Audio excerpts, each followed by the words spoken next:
Tonight's speaker is going to he brings many ideas and many questions wherever he goes, and I think it's in his DNA. He's internationally known for his philosophical and historical analysis of politics, the past and present. So I think he's ideally placed to engage with us as interested, curious citizens to get a perspective on politics as we see it in action today. I think you might even challenge some lazy assumptions. I love speakers who do that. As you know, he's Professor of Politics at Cambridge, and he actually did a long stint, probably longer than he would wish, as the head of department of POLIS. But he's perhaps better known for the many books that he's written, and he wants to be even better known for something else, which I'll mention. But all his books explore what politics is, what we need from it, and where it's going.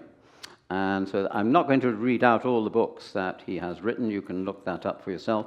But there is one of his more recent ones, now in paperback, Confronting Leviathan. That's a history of ideas, which is central to what David talks about. And you can meet him at the interval at the book desk for a conversation, and hopefully another happy recipient of one of his thought-provoking books.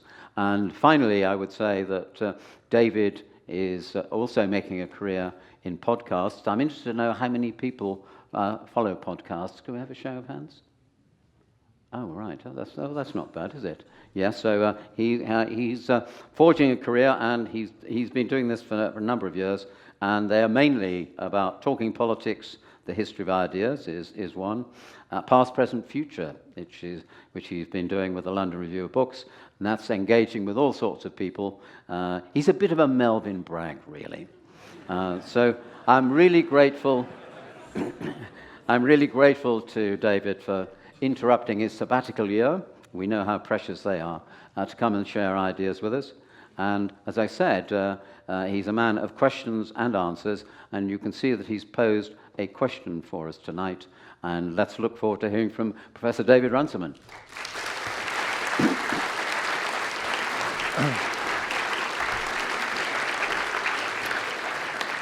Thank you very much for that kind introduction. Thank you for coming out on this cold but not, thankfully, snowy evening. It's a pleasure to be here. I am going to try and answer that question, but I don't think there's one answer to it. I'm going to give you more than one answer. I think if you just pose that question straight off and look at the world now, in 2024, there are lots of reasons, tempting reasons, to think that the answer to that question is yes. And I'm going to go through some of those. There are various different ways of trying to calibrate or measure or assess the relative strength of authoritarian, and I'm going to call it liberal democratic politics. I'll say a bit more about how we distinguish those two, but I think we all know in our bones the difference between them. On various measures, it does look like authoritarianism is winning. But I think we should resist that temptation. And I want to suggest some reasons why we shouldn't over-rely on snapshots of the world in 2024.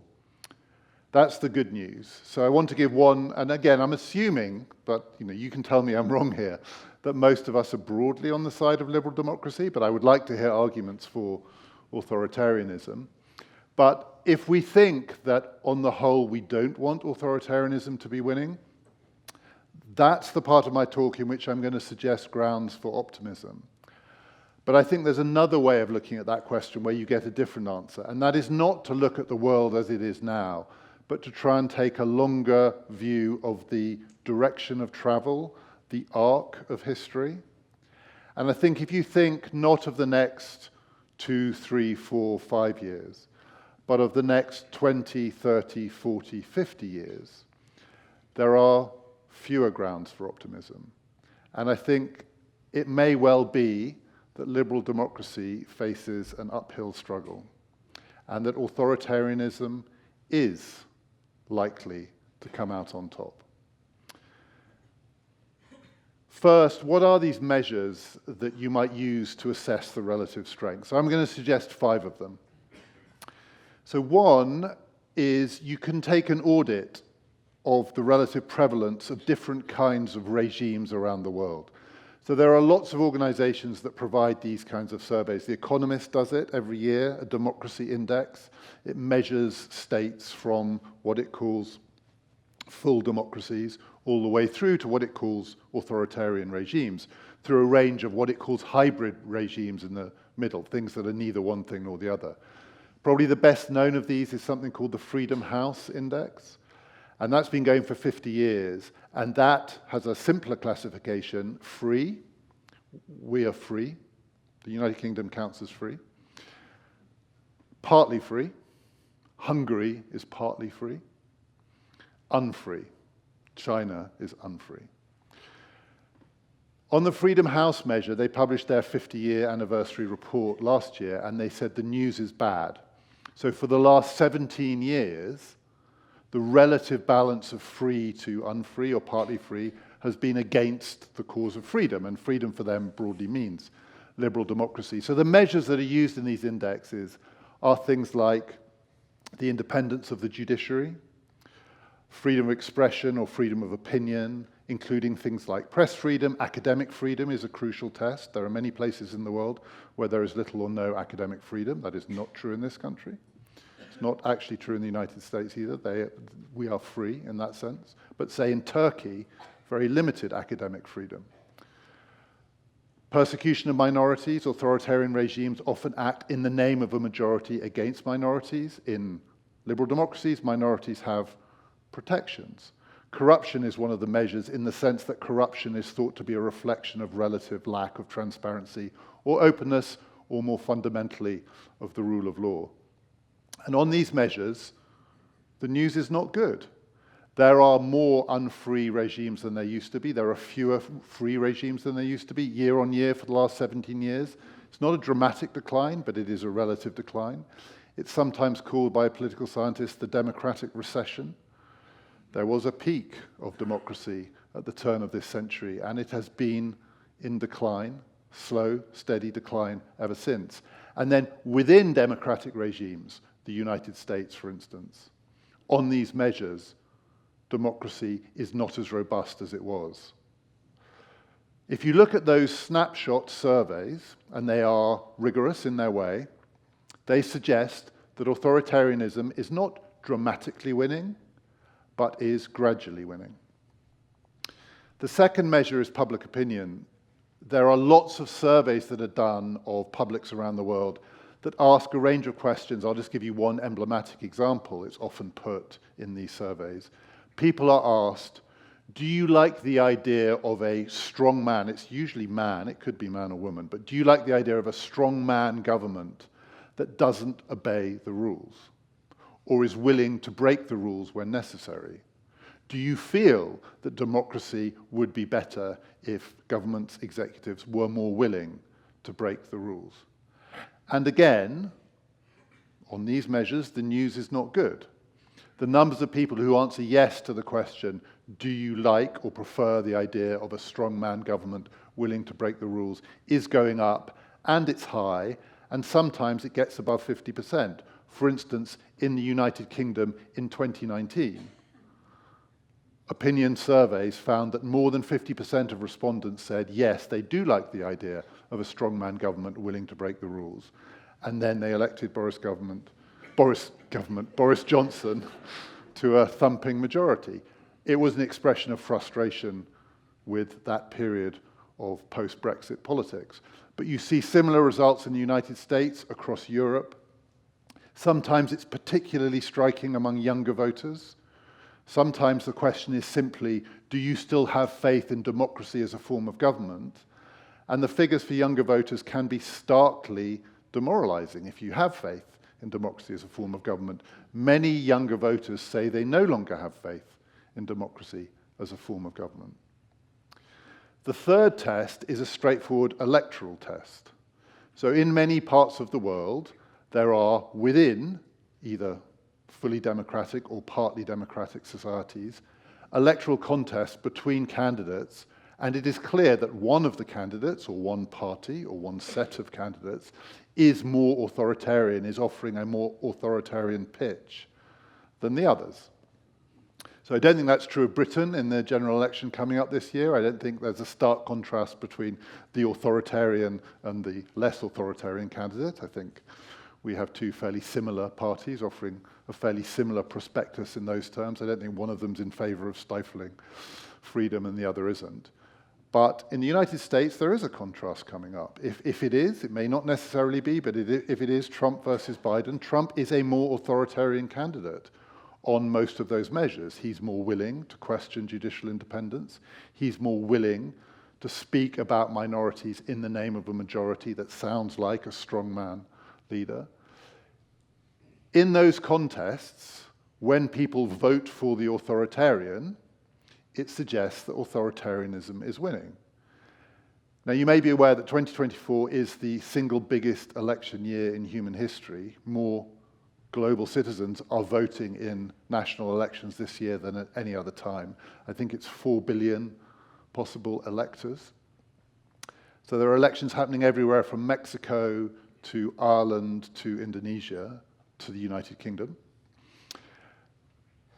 There are probably 3 really significant elections. They all matter. The UK is not one of the 3 really significant elections. The 3 big ones are, partly in terms of scale, India, the EU, there's going to be an EU-wide election to the European Parliament, and the United States. India will see the election of an authoritarian leader, Modi. Modi is an authoritarian on many of those measures. India is still a partial democracy, though it's less democratic on many of these measures than it was 10 years ago, and that's partly because of Modi. And he will win, unless something very surprising happens, a thumping victory.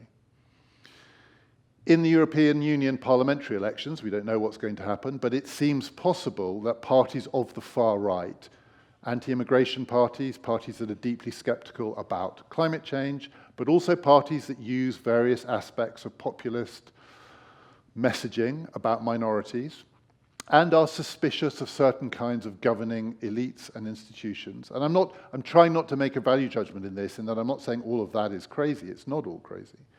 But those kinds of parties and candidates are likely to do very well in the European Union elections. And then I would say it's a straight coin toss whether Donald Trump is the next president of the United States, 50-50. Now, it's possible at the end of this year that Donald Trump will be president of the United States, that the European Union will have a parliament, which only has limited powers, but nonetheless a parliament with a democratic mandate, which fits with some of the measures of authoritarian candidates, and India will still have Modi at its head. That looks like authoritarianism winning. So those are 3 ways that you could judge it. The fourth, which in some ways is more profound and certainly has a deeper history, is the most direct contest that you can have between authoritarian and liberal democratic regimes. That is between the regimes themselves, and that is war. So war produces winners and losers. Elections produce winners and losers. Opinion polls produce winners and losers. Even the Freedom House survey has a kind of direction that suggests winning and losing. War is a winning-losing game.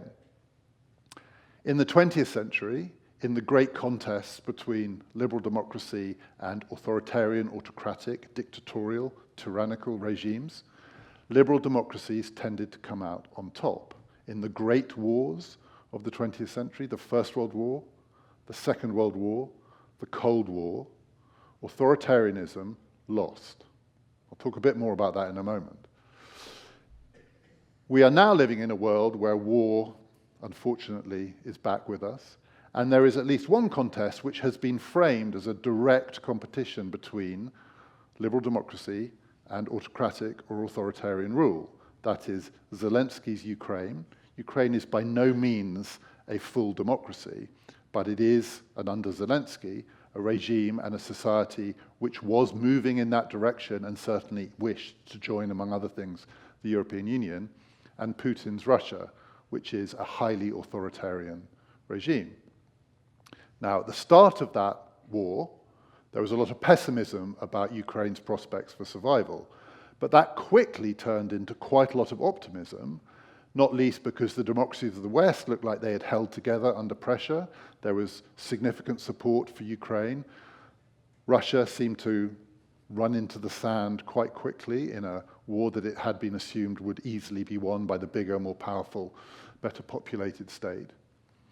But now, in 2024, the picture looks different again, and there is considerable pessimism about Ukraine's prospects in that war. I couldn't tell you who is winning and who is losing, because I don't think either side is winning or losing, or you could say they're both losing, given the human cost. But Ukraine's position is precarious. The Russian invasion is stuck, but it certainly hasn't collapsed. And part of the reason that Ukraine's position is precarious is that the Western alliance that was supporting Ukraine is fracturing. And part of the reason it is fracturing is democratic politics in the United States. American democracy, that is, Republican Congress, is probably on the verge of trying to withdraw American support for Ukraine. The headline in the New York Times this morning was, if the United States withdraws military support for Ukraine, will Ukraine have lost the war by the end of the year? If those two things happen, it would be hard to argue that authoritarianism is not winning.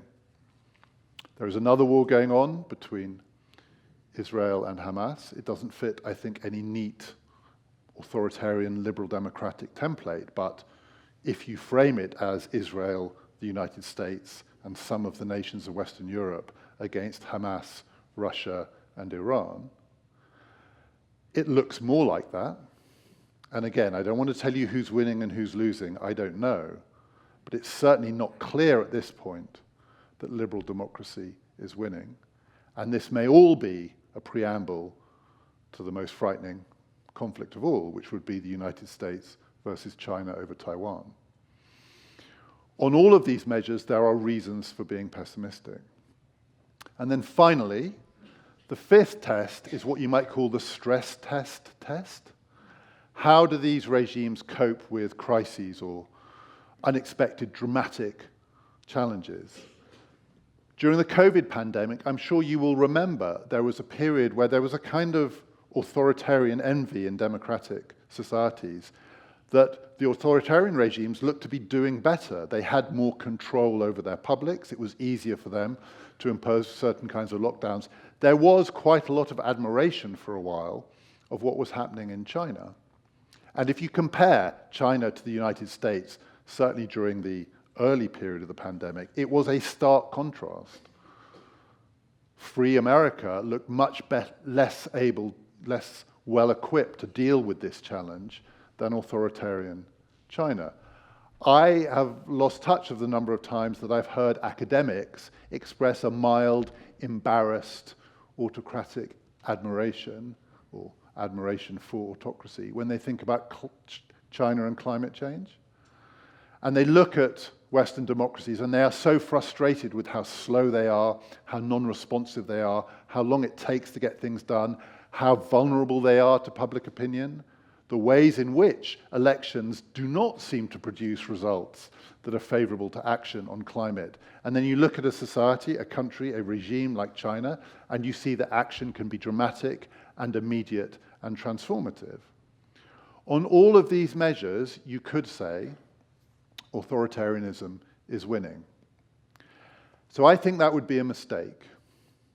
So I don't think any of those measures is decisive, and I don't think any of them in 2024 tells you what the future holds. So those snapshots, those surveys, it looks like democracy or freedom is in retreat. So the numbers for Freedom House, I'll give them to you. Freedom House in 2023 said there were 84 free countries in the world, 54 partly free, and 57 unfree. So a minority of free. But the real space is the partly free. In the Economist measure, only 6% of the population of the world lives in a full democracy, And The Economist does not count the United States as a full democracy. It does not count France as a full democracy. It does count the United Kingdom as a full democracy. But the majority of the world's citizens live in hybrid regimes that are part and part. Authoritarian regimes in which there are still elections, like in Hungary, like in Turkey, like in Russia. In the same way that hypocrisy is the tribute that vice pays to virtue, holding elections is the tribute that authoritarianism pays to democracy. This isn't Stalinism. China is the outlier here, not even pretending to hold elections. Most countries in the world still go through the motions of democratic politics, and in a world in which most citizens live in countries that go through the motions of democratic politics, it is not clear that democracy is necessarily in retreat. Anything could happen. These elections in places like Hungary and Turkey, they are skewed, they are fixed in various ways, they are unfair, and they are often unfree, but they are not a complete sham, and they are also often unpredictable. In any society where there are some democratic freedoms, there are also lots of democratic possibilities. It is not the case that what you see over the past 10, 15, 20 years is that end of the spectrum, the authoritarian end of the spectrum on the march. What you see is many, many more societies which are a complicated mix of different kinds of politics. And I think it would be a mistake to assume that in a world like that, okay, it's not pure democracy, pure freedom, it's messy. In a world like that, the mess, because it's maybe not what we would want ideally, all points one way. I think the future for Hungary, for Turkey, even for Russia, is much more open than an idea that authoritarianism is straightforwardly winning. What happens when Putin goes? What happens when Erdogan goes? What happens when Orban goes? On the second measure, those public opinion surveys, you shouldn't trust public opinion surveys. You can get them to say anything. So the reason they get so much attention is when you get a surprising result, like a majority of British citizens would rather have a strong man than a Liberal Democrat leader, I mean small l, small d, Democrat leader. When you see those surveys, they get headlines. But actually, when you amalgamate all the surveys around the world, the news is much better. So in 2021, an academic tried to take account of every survey that had been done in the past 10 years or so, asking these kinds of questions in every different part of the world, the good news and the bad news, putting it all together. And if you amalgamate it, like one of those medical studies that looks at all of the tests, not just one-off, not just this result, but tries to amalgamate, do a survey of all of the tests in this area, the evidence was that, and I quote the synoptic article, the majority of humanity still favors democracy. I'll read you one other line from that survey. While a preponderance of humanity thinks that undemocratic leaders are a bad thing, there is a visible cluster of people who disagree. And it put numbers on that, and it's roughly 65-35. This is across the globe. There are maybe 35% of people, when surveyed globally, who would prefer undemocratic or authoritarian leaders to democratic leaders. Now, that is a high number, but it's not winning. If you had an election that was 65-35, you wouldn't say, well, that was close. The 35's nearly won. When you have an election that's 52-48, it's close, but it's not that close. The 48's lost. Authoritarianism is not winning. When you look at elections around the world, my misgiving about that is I think they are a bad snapshot because we overstate the significance of elections in real time. We're constantly thinking that the next election is going to decide the future of the world. If Trump wins, it's a disaster. If Trump wins, it's wonderful. If Corbyn wins, it's the end of the world. If Corbyn wins, it's paradise. We think the next election is somehow going to be the decisive event, and it almost never is, one. Elections almost never set the terms of the future. Other things do that, including wars. And secondly, elections rarely appear with historical hindsight as they do at the time. So I just want to give you a few historical examples. Take 3 American presidents who can be said with historical hindsight to have been, broadly speaking, good for democracy and good for freedom. And I'm trying to get a sort of spread here. But 3 presidents who usually will come in the list of, those lists of who was the best, who was the worst, in the top 5 or 6. Abraham Lincoln, who normally comes first, Franklin Roosevelt, Ronald Reagan. And the reason they were good is Lincoln won the Civil War, Roosevelt helped win the Second World War, Reagan helped win the Cold War. When each of them was elected, opinion, including conventional opinion in newspapers, thought that they were tyrants, autocrats, authoritarians. Lincoln was believed to be a tyrant, and through the Civil War, he was an authoritarian leader. The question about Roosevelt in 1932 was, how much was he going to have to be like Mussolini to get America out of the Depression? Would he have to take on dictatorial powers? And he'd given an indication that maybe he would. Reagan, when he was elected, was thought to be a far-right, flirting with authoritarian. It's only with hindsight that you can see which elections matter and why. By contrast, the election of Barack Obama in 2008 was heralded at the time as a transformative moment for world freedom. This was the great renewal, the great triumph of democratic hope in the American system, that a man like that could be elected president of the United States, so intelligent and also not white. I mean, what could be more of a symbol of American renewal and the renewal of American democracy? It's not that long since then, so this is not a lot of historical hindsight. I'm not saying Obama was a bad president. I'm just saying it definitely wasn't transformative. It didn't really change anything, not least because the next president was called Donald Trump.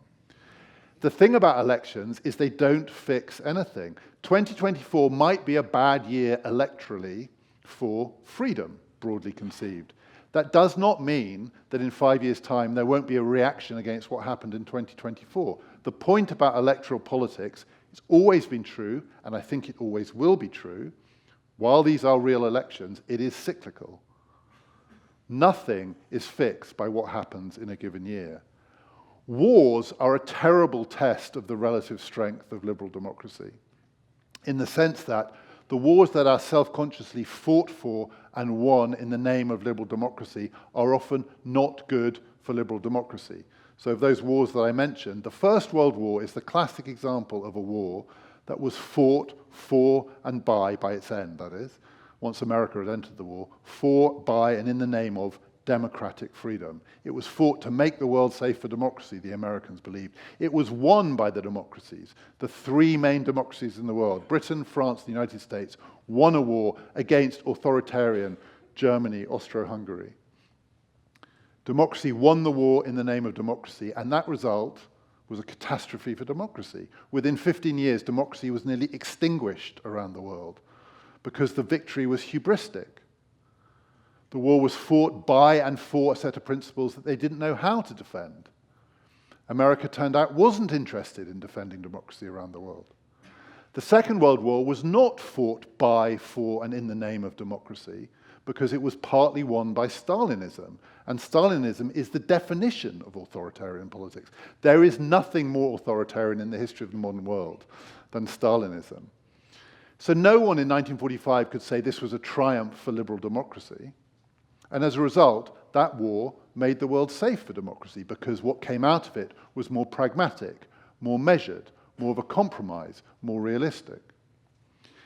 It's totally possible to imagine circumstances in which a thumping victory for Ukraine in the Ukraine-Russian war is really bad for democracy because it produces a hubristic response in the West. We've defeated Putin, we're going to be fine. And then meanwhile, it produces in Russia a terrible counter-reaction. You just don't know what's going to happen. And very briefly, those stress tests also prove nothing. Does anyone want to say now of COVID that it proved the relative strength of either democracy or authoritarianism? What China did, zero COVID, in the long run was not sustainable, even by an authoritarian regime. And we don't know the long-term consequences of the failure of that policy in China because it is the kind of regime that does not tell the truth to the outside world about what's happened to its citizens.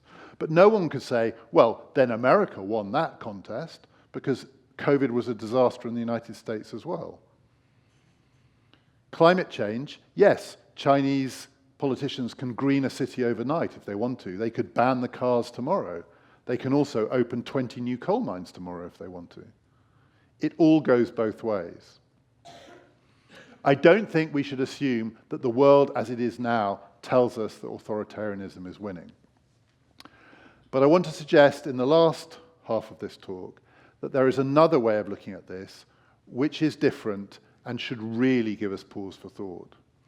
Because alongside these events, these elections, these snapshots of public opinion, these surveys of the relative prevalence of different regime types, there are trends at work in the world that lie underneath all of this, that are not immediately affected or shaped by the results of elections, that we can confidently predict are going to run through the coming decades. And I'm going to give two examples in particular of things that I think will shape the 21st century. And these much deeper forces, I think, regrettably, do favor authoritarianism.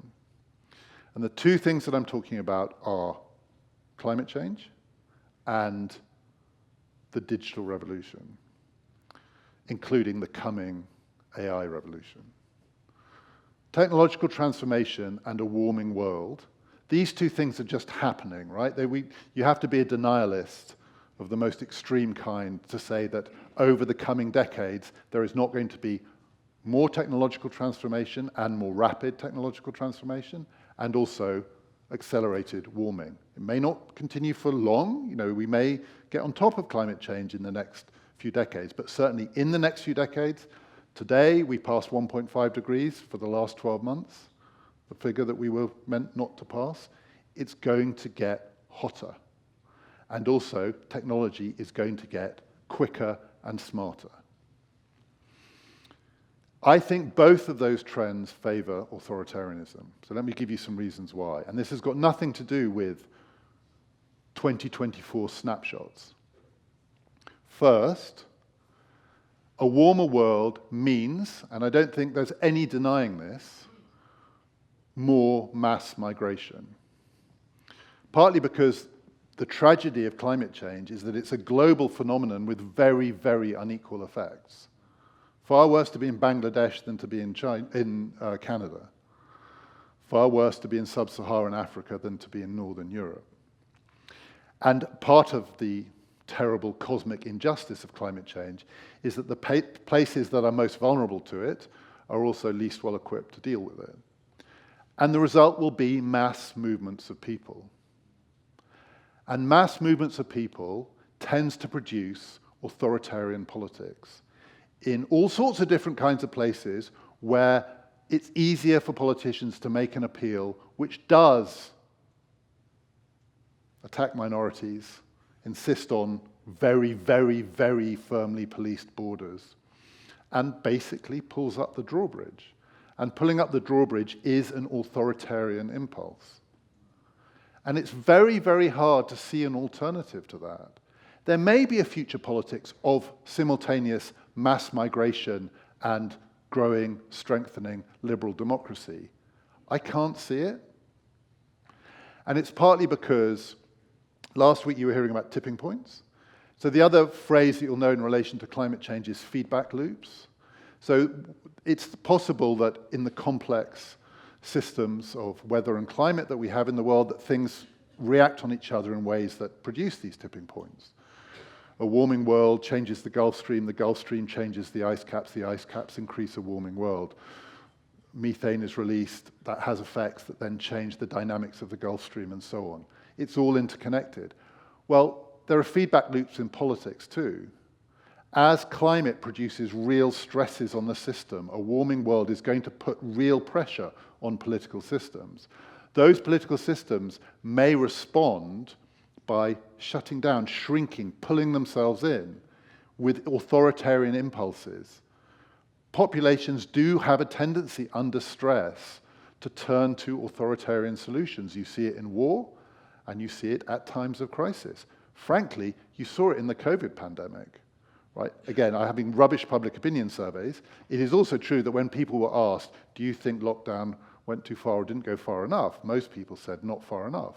Most people wanted far greater restrictions on civil liberties because they were afraid. And fear is basically the lifeblood of authoritarianism. I think the other challenge with climate is it illustrates a feature of our world which I think, again, over the long run, probably favors authoritarian politics, which is we live in a world which is increasingly divided generationally between old and young. And you see very, very different responses to all sorts of political challenges based on age. So my favorite example of this is in the 2019 election, the one that the person I call Boris Government, but is actually called Boris Johnson, won, and Jeremy Corbyn led the Labour Party to the worst defeat in its modern history.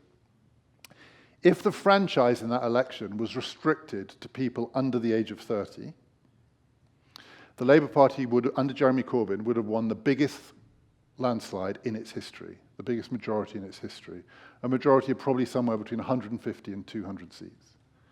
If the franchise in that election had been restricted to voters over the age of 60, and you've got to leave Scotland out of it because it's another country, the Conservatives would have won every single seat in the House of Commons bar 4. So that's a lot. So that is two nations, right? I mean, that is two countries in one country. The electoral map, if I had the slide, I'd show you. One is just red and one is blue. And the red is the under 30s and the blue is the over 60s. On an issue like climate change, you do get very dramatically different responses from voters on how important they think it is as an issue. It's not that older voters don't think it's important as an issue, but they don't rank it as highly as younger voters who tend to put it first or second as an issue. And these kinds of generational divides do lead to forms of mutual frustration. It is not the case, it's sometimes said that authoritarianism is the politics of the elderly, because Donald Trump's support skews heavily old. Again, in the United States, if the franchise was restricted to people under the age of 30, Donald Trump would not have any chance of being president. But it's not true globally, so Modi's support skews very young, particularly young men, of whom there is a preponderance in India because of selective femicide through abortion. There are probably 100 million more young men than an equal distribution of the sexes would predict. A lot of frustrated young men in India is great fertile hunting ground for authoritarian politics. But in France, Marine Le Pen and the National Front, or whatever they're called now, appeal quite strongly to a lot of disaffected young people. In Germany, the AfD, another very authoritarian party, appeals to younger voters. It's not the case that the young are progressively in favor of liberal democracy and the old are the grumpy authoritarians. It's just not true. And as I said, in those surveys, younger people are often the ones who are most willing to give up on democratic norms. But the frustrations tend to feed off each other. And climate, I think, is a really good example of this. Young people are very frustrated to live in a world that they will still be living in 50, 60, 70 years' time when the older people aren't, and to see nonetheless older voters deciding policy and younger people's concerns not being heard. And a large part of what drives younger people's frustration with democratic politics is that. It's not that they are instinctively authoritarian, but that they see political systems that are not responsive to their longer-term anxieties. At the same time, you also see in electoral contests, not just this year, but you have seen it for a number of years, an ability of certain kinds of politicians to exploit the increasing frustration of older voters with climate policies, with the restrictions, with some of the things that may be coming in to shape climate policies. So I count myself completely as an older person in this, right? I'm old, I'm 56. And I don't want to give up my car. I drove here today. I would have been really annoyed if I'd had to take the train. We're petty, right? And part of the reason is because we have lived like this for a long time, right? My kids have never had a car. None of them know how to drive. It's easy for them to give up their cars. They don't have them. I don't want to give up my gas boiler because I've lived with it for 30 years and I sort of know how it works. Small c conservatism is built into life experience, right? So it's not true, I think, that people get more big C conservative as they get older. I think that's changing. But small c conservative, it's part of the human condition.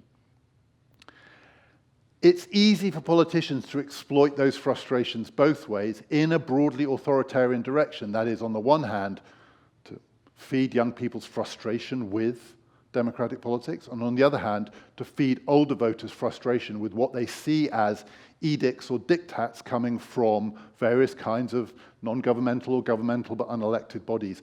This is also the lifeblood of authoritarianism.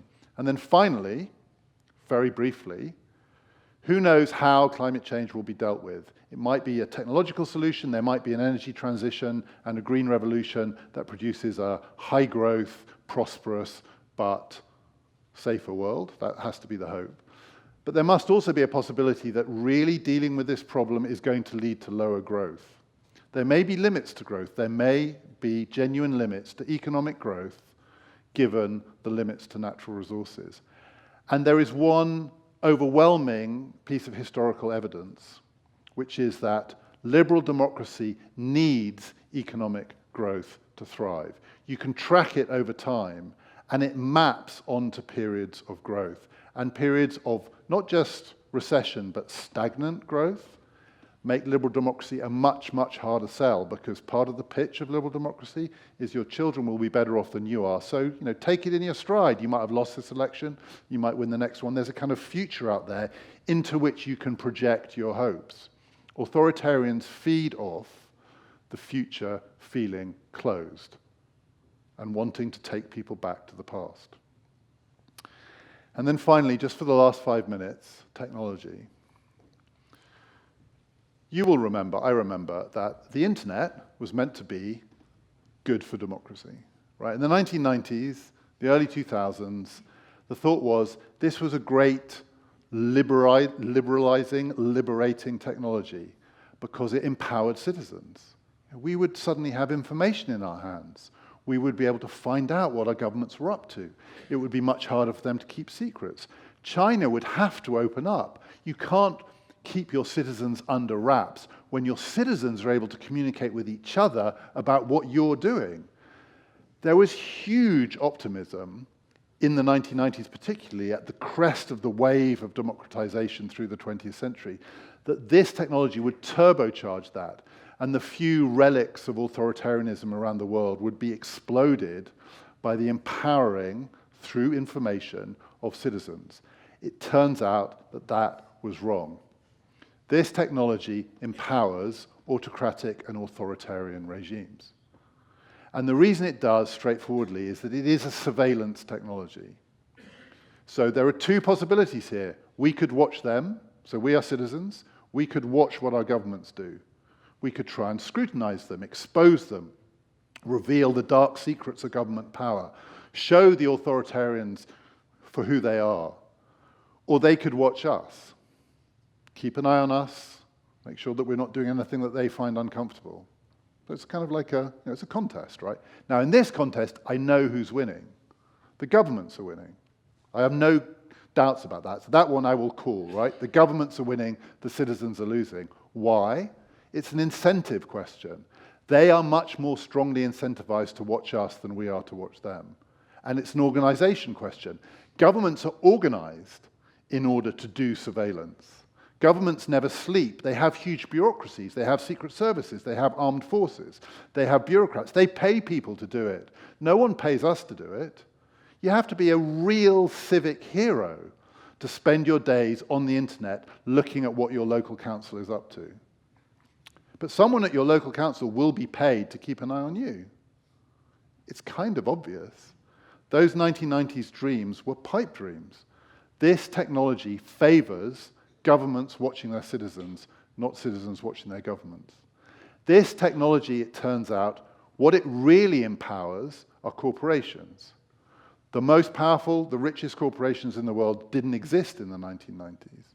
They were inventions of the 2000s and the 2010s. Google and Meta, whatever it's called now, Alphabet, Meta. Microsoft did exist then, and is still the biggest company in the world. Apple did exist then, but they were turbocharged in the recent phase. This is where the technological innovation is coming from. This is where the AI revolution is being born. There are equivalently vast companies in China with equivalent powers. I'm not saying that Mark Zuckerberg's Meta is a corporation that has designs on fostering or promoting authoritarian politics around the world. But two things are true of Mark Zuckerberg's Meta, what was Facebook. One, it is broadly neutral between authoritarianism and liberal democracy. It will share information and indeed propaganda about both and lies about both. They don't censor. So it's not like they are keeping authoritarianism out. They are simply neutral, immensely powerful neutral. If I'm right that the long-term trends favor authoritarianism, neutrality is not good enough. And second, those companies are themselves deeply undemocratic organizations. People sometimes say, what is the correct analogy for what kind of power Mark Zuckerberg has within that company? He founded it.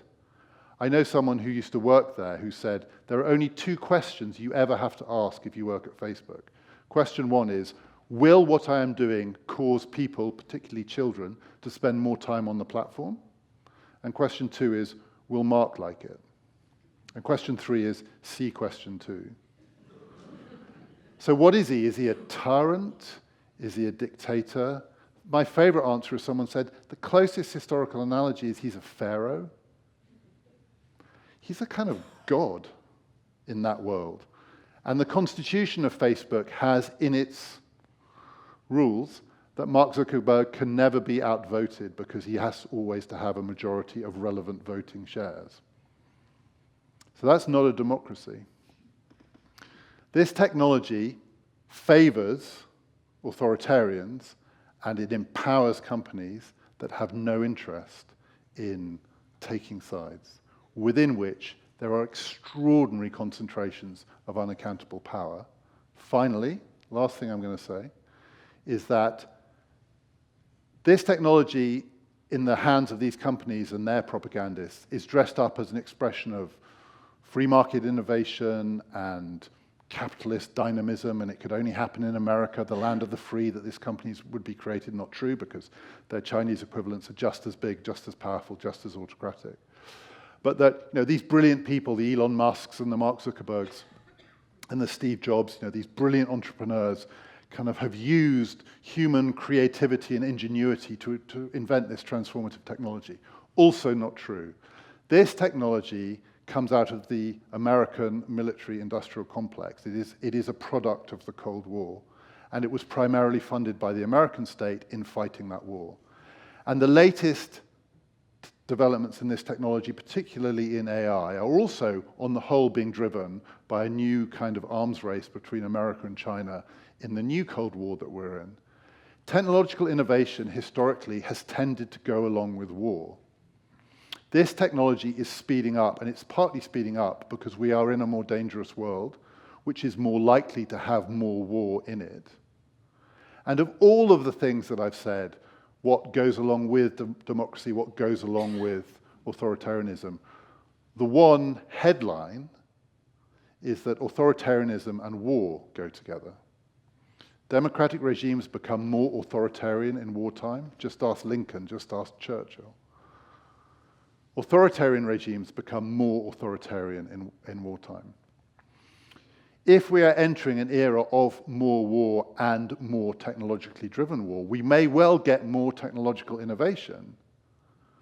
But that technological innovation will go along with and will be a consequence of something that also favors a trend towards authoritarian government. So I don't think 2024 is the future. And I think that in 5 years' time, those snapshots could look very different. Because it is cyclical, right? It's up and down. If you look at 5-year cycles, I don't think any 5 years tells you the future.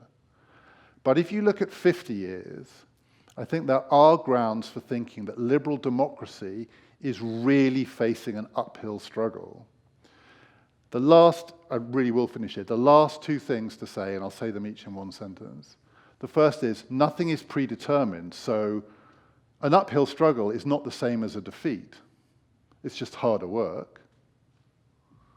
That's the first thing. And the second thing is, even in a world that is becoming more authoritarian, there is a difference between very authoritarian, quite authoritarian, half authoritarian, in the same way that the thing that people forget about climate change is, yes, there's a huge difference between living in a world of pre-industrial levels of temperature and where we are literally today, 1.5 degrees. But that's nothing like the difference between 1.5 degrees and 3 degrees above pre-industrial. And the difference between 2.5 and 3 is at least as significant as the difference between 1.5 and 2. So even if you think the battle is lost, we've passed 1.5, we're heading to pass through 2, everything is still to fight for because you've still got to save the world from 2.5 and 3. Just because the trend is towards authoritarianism is no reason to give up on liberal democracy. I still would rather live in a world of civic freedom. It might be harder to defend it, but there's still a huge difference between a world with some of it and a world with none of it. Thank you.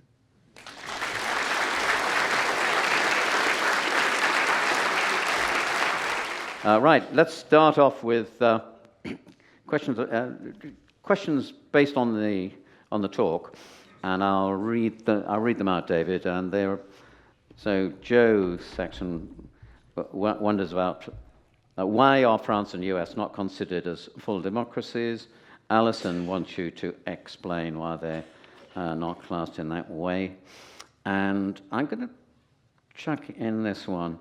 Do you agree that, and you can bring it into the same discussion, so someone else is saying, do you agree that the UK is a free country given the number of non-voters, the number of disenfranchised, and the fact that we have a first past the post system? So how on earth can we be a full democracy and the other two aren't? You might have a go at all of that? It's a good question, and someone, when I was outside, asked me just that very question, and I said, just before I came here, the last thing I did, I thought I should look at these surveys and remind myself which were and weren't. And the Economist one, I was surprised to see that France wasn't. I think it's because the French presidential system, which was created by de Gaulle, is pretty autocratic, actually. I mean, de Gaulle was, I think, ambivalent about quite a few features of democracy, but it's marginal, and the idea that France somehow is only partially democratic and we in the UK are full seems to me to be too arbitrary. Never mind the first past the post system. The House of Lords is not a particularly authoritarian institution, but it's not democratic. And these things are all relative. And I always think that so the United States, it would partly be because of the Electoral College. It's not a majoritarian system. And it is worth remembering, when we think about these elections as somehow signaling great trends in politics, it is quite random. I mean, these elections are often very close, but also they're arbitrary because they depend upon the political system. So there is no circumstance in which Donald Trump becomes president without the Electoral College, because he lost the popular vote. So under the French presidential system, Hillary Clinton is president. There is no circumstance in which Emmanuel Macron becomes president of France without the French system, which is a two-stage system. So he won 24% in the first round the first time, and then he was up against Le Pen. And there's no way that Tony Blair wins in 2005 with a thumping majority in the House of Commons on 35% of the vote, except under not just the first past the post system, but the British constituency system. So if you swap them around, if you gave the Americans the French system, the French the American system, you'd get very, very different outcomes. So it is marginal, and it's slightly, I think some of these distinctions are slightly artificial. I think the American case is the interesting one, because it's not just about the electoral system. There clearly is much more pressure in the United States on judicial independence. There is quite a lot of pressure on freedom of the press. There will be under a Trump presidency. And the other thing I think you have to remember about Donald Trump, when people say, is he really that bad? I mean, it depends whether you look at words or actions. So in the first presidential debate against Hillary Clinton in 2016, the two things I remember him saying were, first of all, he said, if I was president, and he pointed at her, you would be in jail. Now, jailing your opponents is not good on the Economist or the Freedom House measure. And then secondly, he was asked in that debate, so this is back in 2016, in the first debate, in the debate, so not in some press conference, will you respect the result of the election? And he said, that depends if I win or not, which is also not good. Now, he didn't jail Hillary Clinton, so you could say it was just words. But he also didn't respect the result of the election when he lost. I would say Britain, France, the United States, there is much more pressure on democratic norms and institutions in the United States. But the last thing I'll say, it's still relative, so it's nothing like Hungary or Turkey, which are nothing like Russia. And the contrast I would give is, in Turkey, for instance, entire universities are purged because of the political preferences expressed by members of faculty. So your whole departments are closed down, academics are jailed. If Donald Trump wins again, he will not purge or close down or jail the faculty of Harvard. Why? Because Harvard is too powerful. There are still countervailing forces in America which are not there in other much, much more fragile democracies. Do you disagree with their classification of the US and France as not full democracies? I mean, so I think probably you could say nowhere is a full democracy. Even I think the countries that rank highest are the Scandinavian countries, Denmark, Norway, and so on. Denmark is, in some aspects of its immigration policy, quite, by European standards, not authoritarian, but highly restrictive. I don't think anywhere, nowhere scores 100%. And the division, putting them in different categories, seems to me to be unhelpful, Britain, France, and the United States, relative to the important distinctions. The really interesting ones are these hybrid regimes. So the really interesting places that are much harder to categorize have this weird mix, and many Asian countries, some African countries, many Latin American countries. Argentina now under Milei, there's an authoritarian, right? A chainsaw was his election prop.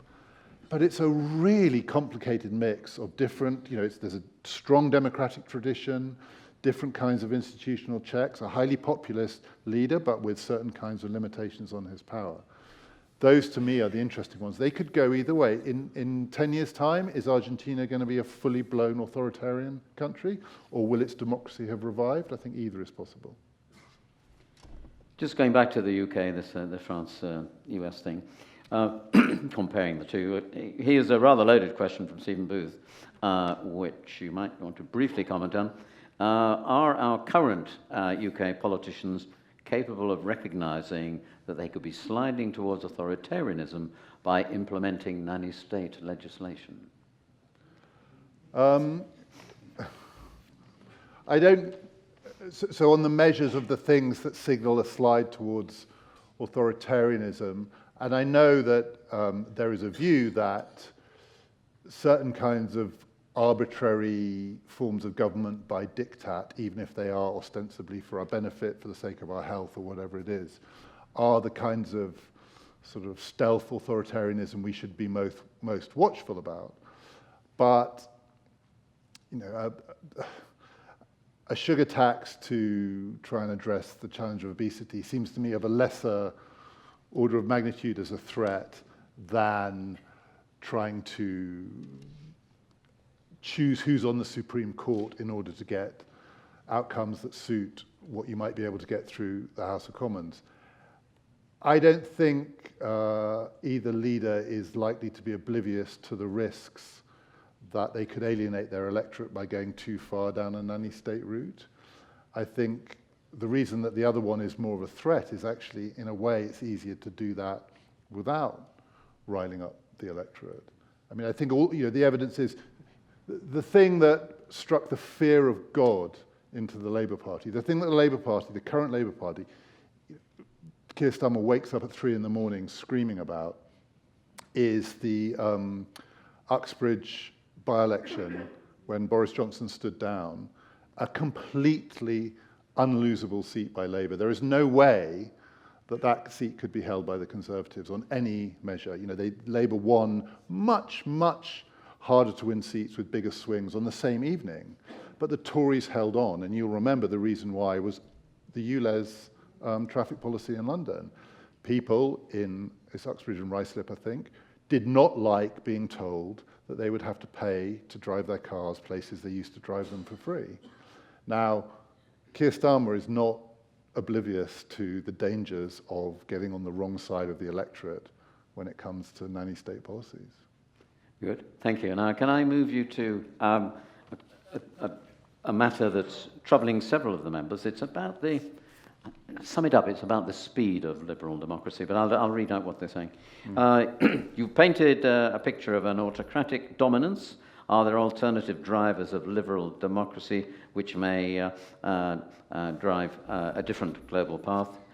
David Stanistreet, can liberal democracies speed up their decisions, helping us to cope with the pace of the planet, both the dimensions you talked about?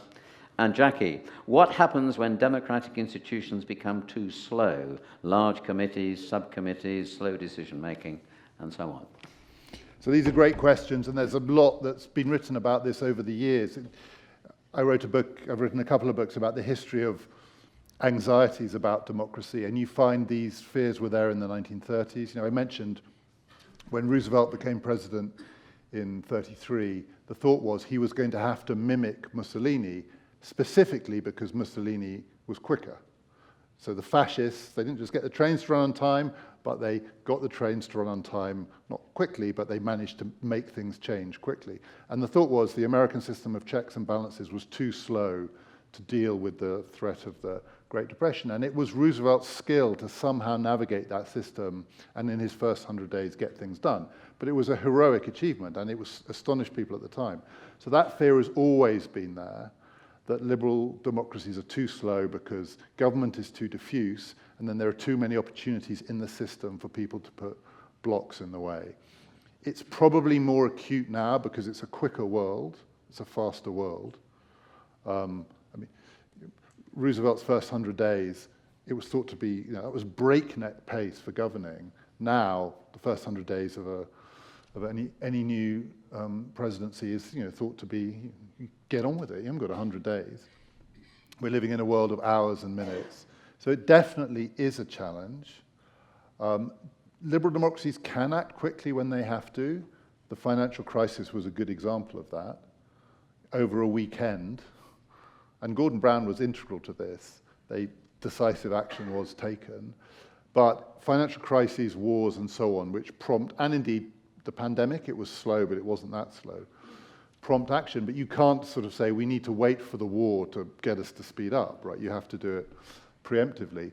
But there are things that I would say about democracy versus autocratic or authoritarian politics, which still absolutely do favor democracies.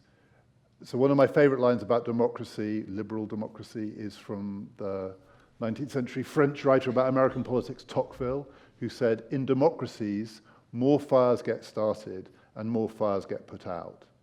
Meaning that stuff goes wrong all the time in democracies because it's chaotic and it's disorganized and there are all these different competing voices struggling to be heard. But precisely for that reason, you hear about the fire over here and over here and over here and over here. So one of the great mantras about democracy is that you don't get famines in democracies, because in democratic politics there is an incentive for the news to reach the center. And when it's a real crisis, the center will act. Sometimes the news reaches the center and it doesn't act because there are too many conflicting pressures on the center. The other thing I would say about democracy as a basic test, which is, where would you rather be if things went really badly wrong? So an economic collapse, some kind of genuine social crisis. Because in democratic regimes there is still an inbuilt responsiveness to acute forms of distress. And democracies change course. So the great failure of autocratic or authoritarian regimes is that when they make a big mistake, it's hard to change course because it's an admission of weakness or fallibility. Donald Trump, his first mantra of politics is never, ever, ever admit you're wrong about anything, which is why he's a dangerous president. But on the whole, what democracy does is it forces people who get it wrong to recognize that they've got it wrong. Do you want to be in a regime where that happens when things go wrong, or do you want to be in a regime where things go wrong, where denial is the norm of politics? So for all these reasons, democracies do still have advantages, but speed is not one of them. But the last thing I'll say about that is, if you act quickly, you can also make mistakes more quickly. You know, like I said, in China, you can green a city overnight, and you can also build 10 coal mines overnight. The reason democracies are slow is because the people who founded them, for instance, the founders of the United States, thought there was good reason to try and slow down the rush to judgment because really bad judgments are more dangerous than really good judgments are good. We've got microphones down and up, so I've got loads of questions on the table, but if you'd like to get the microphone, show your hand. Harry's up there at the back, and we have one question on the front row about to be offered. Thank you for your superb lecture. David, two questions in a way, but firstly, on a state-by-state basis, to what extent is a move towards an authoritarian state like a ratchet effect, therefore irreversible? And I'm thinking here between Trump and South American leaders, to what extent is there a trend or a replication and a movement towards a worldwide condition by copying other states, perhaps? So those are two great questions. So the first is, in a way, a question about tipping points, I mean, in part, which is, you know, is there a point of no return? So the implication, I think, of the first half of my talk is I don't think that there is. I don't think these are natural effects in the natural world. This is still human beings making choices, and we can always choose differently. You do certainly see in certain kinds of regimes that, I think India is probably a good example of this, where Modi's popularity empowers certain kinds of repressive measures, which for now seem to be increasing his popularity. But that will not last forever. The great thing about democracy, in fact, the great thing about politics, is nothing lasts forever. And there can be a tipping point the other way. You know, Putin's Russia might encounter this, where that attempt to play a double game, where you are both, as it were, going through the motions of forms of democratic politics while rigging the system, gets exposed. And people are people the world over. I don't think, you know, lots of studies have been done that try to distinguish between authoritarian personality types and more open personality types, and certain kinds of people tend to vote certain ways. So, for instance, the strongest correlation between a likelihood to vote for Brexit was your answer to the question, are you in favor of capital punishment? Which is an interesting fact. There were three measures of if you met someone and they were behind a screen and you knew nothing about them, and you had to try and work out on the basis of one question, were they a Brexiteer or a Remainer? If you said, are you a man or a woman, it would tell you nothing. If you said, are you a Labour voter or a Tory voter, it would tell you something, but not much, actually, because there was quite a lot of difference. If you asked their income, it would tell you something, but not much. The key questions were, how old are you? Because age was, did you go to university, and are you in favour of capital punishment? So there are clusters of opinions that go together, but none of this is fixed. It's all variable, and it's the same with the trends. People always, you know, there's been a lot of talk about the wave of populism, the peak of populism. Latin America seemed to go one way. Well, some parts went one way, and some parts went the other way. If you look at Europe, in the last few months, Geert Wilders won in the Netherlands, and Donald Tusk won in Poland. So Donald Tusk winning in Poland was the great triumph of, you know, EU-style liberal democracy over what had been a very authoritarian. And then Wilders winning in the Netherlands is the other. You know, the Netherlands is a sort of bastion of liberal democracy, electing a far-right, well, you know, a far-right leader winning elections. Similarly, in Latin America, you know, you have leaders of the left in Chile, leaders of the right in Argentina. I do think America sets a lead, though. And the other thing I would say, the thing that, about 2024, that the one thing that feels like it stands a bit outside the back and forth, ebb and flow of democratic politics, the thing that completely freaks me out is if Trump wins, he wins having denied that he lost last time. So I think if there had been no COVID, Donald Trump would have won in 2020. It's almost unquestionable. He was on course to win, and it was the pandemic and his failure to deal with the pandemic that really cost him. And had he won in 2020, people would have torn their hair out and said, this is the end of democracy. I think it would have been fine, actually. The second term of Donald Trump, lame duck president, he hadn't got anything done in the first term. He got even less done in the second term. He would have been pleased. He would have been like sort of complacent. Donald Trump coming back 4 years, like turbocharged with vengeance and a sense of burning injustice. And the American people saying, even if maybe a majority of them don't end up voting for him, but through the Electoral College saying, that's okay, that to me sets an example which has the potential to have a chilling effect on democracy around the world. So that one, it feels to me to be different. Can I move on to generations, which you talked about in your talk? Because we've got several questions about that. Chris Nibbs, with young UK voters frustrated and too many old people, how on earth can we have a fair and progressive election? Joe says, my 50-year-old son says, no one over 50 should have a vote, as they are always against change. Do you agree? And Alison, given the divide between the generations, do you think that Taylor Swift could have any impact on the US elections? So those are three good questions. So in answer to the second, I'm going to just briefly say something that I sometimes find myself saying in these kind of events, because I said it once a few years ago and then I sort of got stuck with it. The wind changed, but I now believe it. So I think that the voting age should be lowered to 6. I think all children in full-time education should be allowed to vote. And there are a range of reasons I believe that, one of which is I don't see any reason why they shouldn't. Because people think that voting is somehow something that should only be allowed for people who are well-informed or rational. Well, come on. I mean, I'll put my hand up. I don't qualify, right? And that was the Victorian idea. John Stuart Mill, a great liberal, but not a great Democrat, used to say that he absolutely believed in opening up the franchise, but everyone should also take the civil service exam, and you get more votes depending on what your score is. So we've moved away from that. I'm a big fan of one person, one vote, but we do live in rapidly aging societies in which many decisions are being taken which affect children, and the only qualification you need to be able to vote is to make a mark on a piece of paper, right? So children can do that.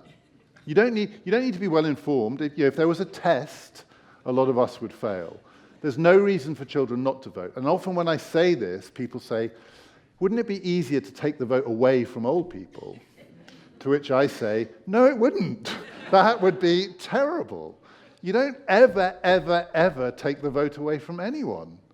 Never in history has that been a good idea. Now, we don't have tests for age.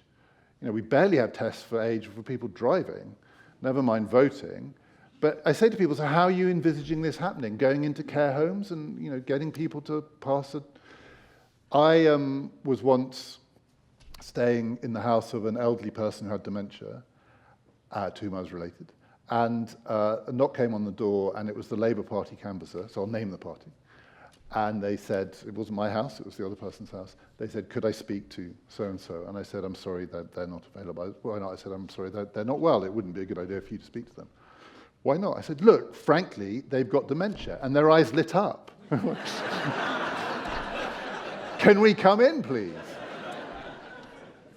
It's fine, like anyone should be allowed to vote. So I don't think it would be a good idea. If we're going to go down the route of, and the other thing to say about this, and it's a serious point, is that if you look at the history of democracy, there have been periods where democratic politics has got stuck. It's become highly partisan, interests have become very entrenched. The institutions feel like they've become inflexible.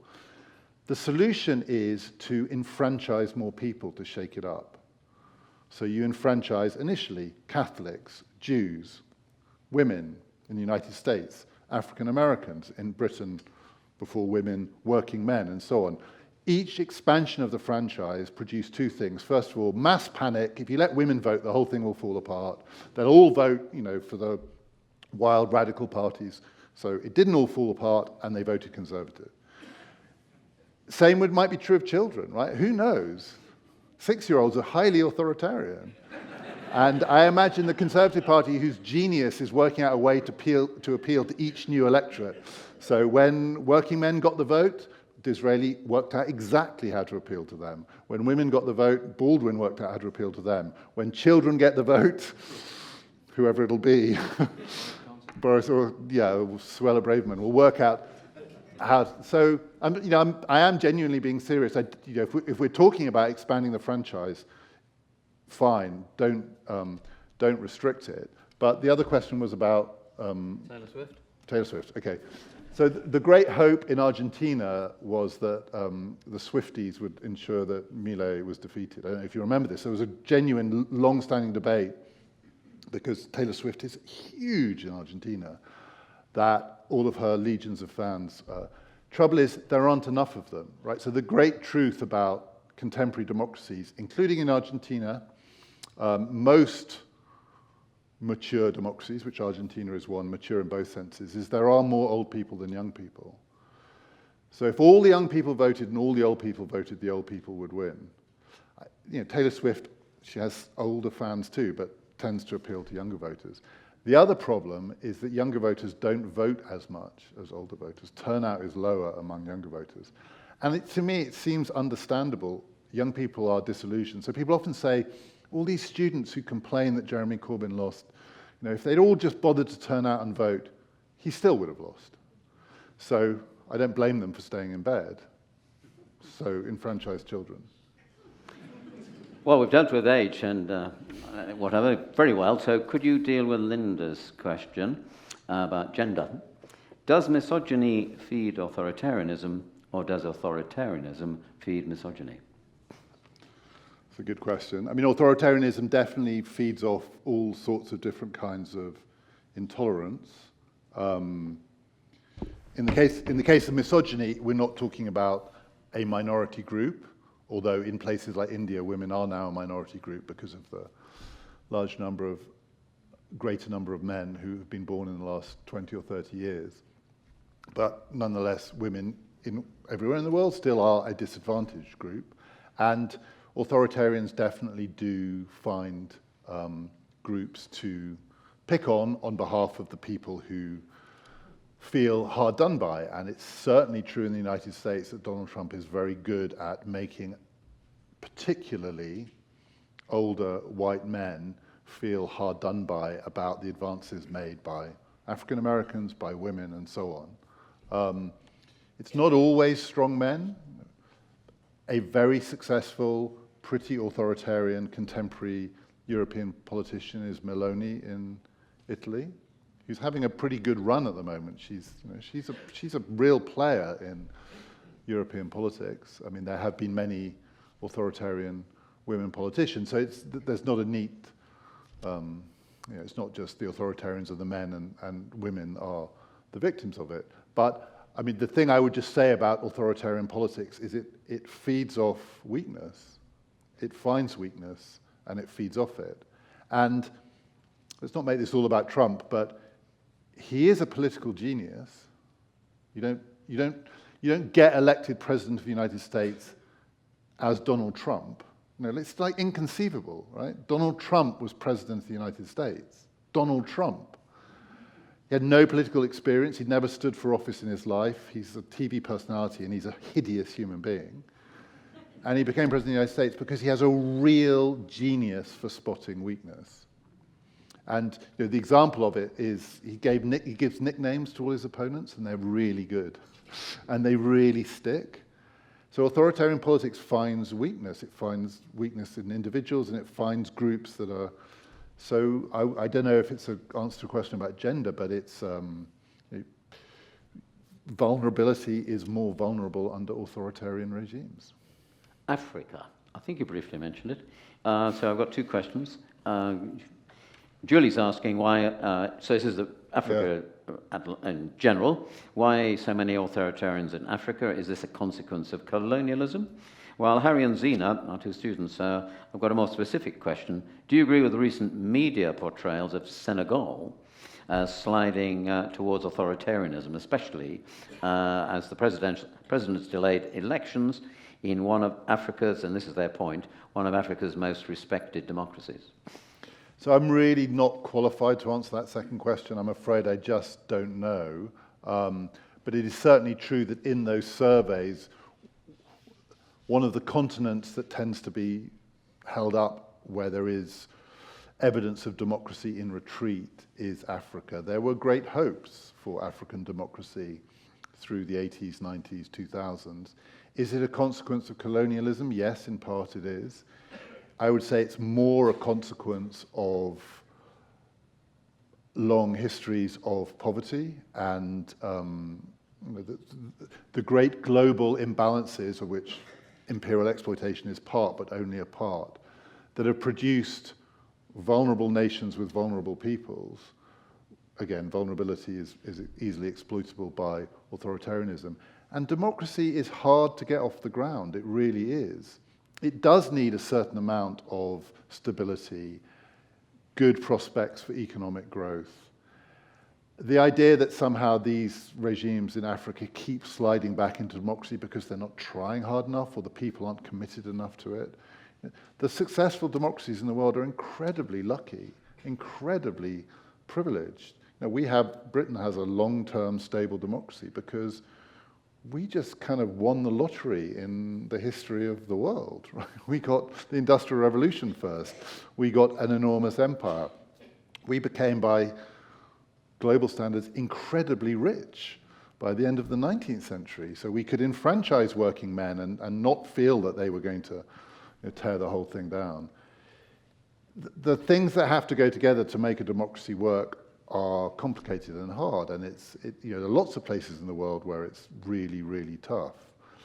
And I'm afraid it is going to get tougher. I mean, to go back to that point about the great unfairness of climate change, it's going to get harder in Africa. You may have answered the question, but Zena, she's from Egypt, so she wonders whether you think the Arab Spring was effective, given that so many of the Arab countries fell back into authoritarianism. Yeah. Have you got any final thought on that aspect? So I think that what's really interesting about the Arab Spring is when it happened, there was a lot of discussion about what is the historical sort of revolution to compare it to. So there was a lot of hope that the Arab Spring was the equivalent of 1989 and the great liberation of Eastern Europe. Some people thought it was a rerun of 1968 and the great student uprisings of that year. Some people hoped it was a rerun of 1917 and a wave of revolution around the world. But the historical consensus is that what it was a rerun of 1848. So the great revolutionary year of 1848 in Europe. Europe, which was at that point still pretty poor, industrializing, subject to all sorts of monarchical and autocratic regimes. And there was a sort of cascade effect across Europe from west to east, uprising after uprising after uprising, and they all failed. They all fizzled out. There was counter-reaction, counter-revolution. Autocracy came back stronger than ever, failed in France, failed in Germany, failed in Italy. And yet, the view is, the seeds were laid for the future success of democracy in Europe 50 plus years later. That 1848 marks the beginning of a sense of possibility about a democratic future that took more than a generation to come to fruition. So is that possible in the case of the Arab Spring? I think it is possible. I think the thing that makes it harder is that we don't have 50 years. What's the world going to be like in 50 years' time? It's going to be unrecognizable. What was the world like in 1890? It was recognizably like the world of 1840 in lots of respects. So if it does take 50 years for the Arab Spring to deliver, it's too late. Protest. Jill wonders, does exercising our democratic freedoms by going on strike, protesting, marching, helping. Does that help to preserve our democratic freedoms? Yes. Thank you. And democracy is, we spend, the other reason why I think children should vote is that we're way too fixated on voting as the be-all and end-all of democracy. It's not. Elections are not the whole thing, not by any means. First of all, you could have democracy in all sorts of other settings. There's not a lot of democracy, like I was saying, there's not a lot of democracy in lots of corporations, corporate structures, not a lot of democracy in educational institutions. There's not a lot of democracy around there. We shouldn't spend all our time thinking about voting. There are 100 ways you can do democracy, and protesting, taking to the streets, making it hard for the people to govern you to get their way is one of them. We're running out of time. There's so many questions. John Mottram asked about religion. Could you say something about the influence of organized religion in authoritarian regimes? Modi, for instance, Hindu, Russia, Ukraine, Orthodox. Trump, he says, evangelicals. I mean, there's so many things to say about that, and again, I'm not really qualified, but clearly in the case of Modi, this is Hindu nationalism, so it's both religious, but it's also clearly modelled on classic forms of nationalism, and it is against the minority, the Muslim minority in India, and it is organised around that. Religion is a part of it, but it's not the whole of it. I think that's a closer relationship than the Putin-Russian Orthodox relationship. I think Putin is much more sort of cavalier in his alliances, and he's much more a sort of agent of chaos. Trump, it's fascinating because Trump won because evangelicals voted for him, even though Trump is not a religious, he's not a good Christian. But there was no question an understanding by voters in 2016 that if they elected Donald Trump, he might well get onto the Supreme Court justices who would overturn Roe versus Wade. And I said Trump didn't do much in his first term, but he did do that. So the bargain held, which I suspect is the reason why many of them will vote for him again. Quick word on climate, because we had climate last week, so just briefly. Is authoritarianism the cure for climate change? Comes from Alistair Duncan and Nick Sharman.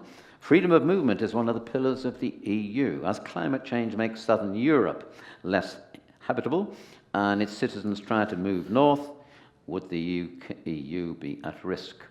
So I think the answer is yes. I mean, so the point I was trying to make is there really will be pressures on these important liberal democratic values, including freedom of movement. I suspect from Africa to Europe is probably going to be more of an immediate threat than from southern Europe to northern Europe, driven by climate, but all of it is part of it. I mean, it's from the global south to the global north. Is authoritarianism the solution? So I don't think it is for that reason that more fires get started, but more fires get put out. Where do you want to be when the worst is happening? Authoritarians make mistakes, and when they make mistakes, they tend to double down on them. And the world is going to get more dangerous. It simply is going to get more dangerous.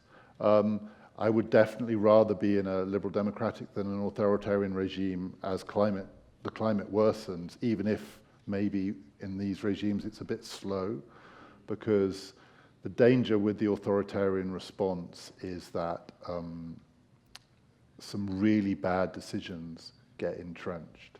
I would rather be somewhere where lots of little things, different things were tried, than big gambles were taken, some of which might come off, but some of which won't. I want to cram in 3 more questions. Okay. Sorry, they're all important. Lizetta, about well-being.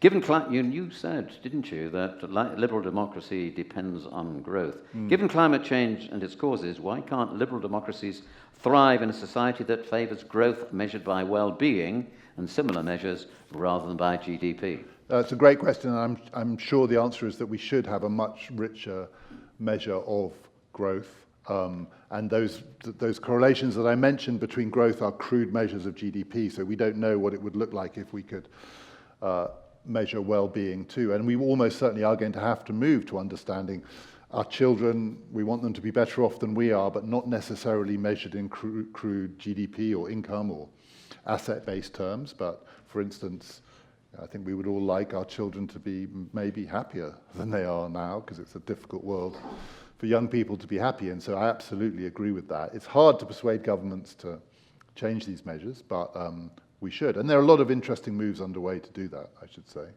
John Ferguson on creativity. Could you please say a bit about the impact of totalitarianism increase in terms of its effect on creativity, freedom of thought and expression and community cooperation and kindness? I mean, so I wasn't talking about totalitarianism. Authoritarianism is not totalitarianism. Totalitarianism, which is the aspiration, never fulfilled, you can never do it, but the aspiration to have a form of overall control of the direction of a society, and it's not good for creativity and freedom of expression and so on, except that it produces pockets of resistance to that. There is a lot of creativity in all sorts of different parts of the world. One of the great things about digital technology and the digital revolution is it has democratized creativity, in that it's much easier now to access the tools that you need to do creative things, including the education that you need to do that. There's an awful lot of creativity in China, even though it's a highly authoritarian regime. There's a lot of creativity in Russia, but these are not totalitarian regimes. I'd still rather be in a liberal democracy. Not least, I'd rather be in a liberal democracy because of freedom of expression. So you can have creativity without freedom of expression. You can't have freedom of expression without freedom of expression. I'd like us to finish off so you can have a bit of fun on some of the ideas you've been playing with about hybrid solutions. I'll skip Graham Daly's suggestion that the obvious solution is to shoot all the authoritarianisms, although he asked you to comment on that. Jo, she says, what's wrong with a benevolent autocracy? Andrew Church wonders whether AI can be won over to favour democratic societies. And Ian Watson, do you think that a hybrid form of authoritarianism may be the future with a technology-driven illusion of freedom wrapped around an iron fist of control? The Chinese idea of social credits is a step in this direction. Benevolent authoritarianism is a lovely idea, but it never works in practice, I would say. It's never that benevolent. Singapore? Yeah, it's not that benevolent. It's quite effective, it's not that benevolent. And it's a small country solution. Do Singapore in the United States and you don't get Singapore. The last point, I think, this is where I'll finish. The last one is really interesting. I think the future probably is hybrid, in the sense, if I had to say what I think is going to happen, I think some parts of our lives are going to get more democratic, because I think there is going to be a greater demand for control over our own lives, because we are empowered by this technology. More control over our own healthcare, more control and more choice when it comes to education. You don't have to come to this university. Maybe you just pick from different courses around the world or whatever it is. Barriers can be overcome with this, and it is, this technology does personalize, and it incentivizes the personalization of control. At the same time, I think parts of our lives are going to be controlled by people who are much more remote from us. Some of the technical aspects of 21st century life, AI is going to take power away from us. The people who run the systems are going to be more remote from us. My feeling is that the future is going to be a mix. And we do live, I think, in an age where too many of the questions that we ask, like that one, which I posed, are binary. So I give a lot of talks and people say, are you an optimist or are you a pessimist? And I say both. And they say, is digital technology good for democracy or bad for democracy? And I say both. And they say, is authoritarianism winning? And I say yes and no. Can I just say, several people came up to me at the interval. One who's been attending for 30 years, with the view that tonight's talk was one of the finest that they'd heard here. I thought it was beautifully delivered. And I do think that in the wonderful Q&A, David Runciman showed great dexterity, great depth of thought, and I hope, despite the overriding slightly negative tone of his analysis, that you'll go home inspired by what you've heard tonight. And even beyond that, I do hope that David Runciman will come to speak to us again in the future. Thank you so much for being with us. Please take a bow.